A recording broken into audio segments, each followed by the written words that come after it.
14ই ফেব্রুয়ারি মুসলমানদের ভালোবাসা দিবস হতে পারে না। মুসলমানরা কখনো এই দিনে একদিনের জন্য ভালোবাসা আদান প্রদান করে না। মুসলমানদের ভালোবাসা প্রতিদিন। আমি আমার মাকে প্রতিদিন ভালোবাসবো, বছরের 365 দিন প্রতিদিন ভালোবাসবো।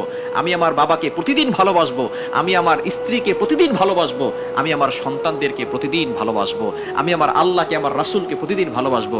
ভালোবাসা একদিনের জন্য নয়। এটা হচ্ছে ইহুদি খ্রিস্টানদের কৃষ্টি কালচার।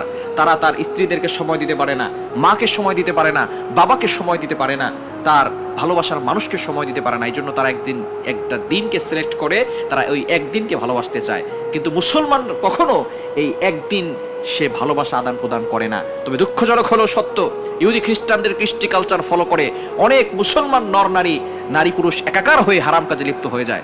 এজন্য বাবা মা যারা আছেন তাদেরকে বলতে চাই, আপনি আপনার সন্তানকে এই 14ই ফেব্রুয়ারিতে অবশ্যই সাবধানে রাখবেন।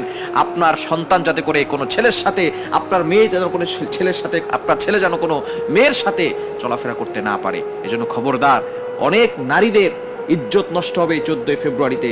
এই 14ই ফেব্রুয়ারিকে আমরা এই ধরনের অশ্লীল কাজ দিয়ে নষ্ট না করে আমরা ভালো কাজে ব্যবহার করবো ইনশাআল্লাহ।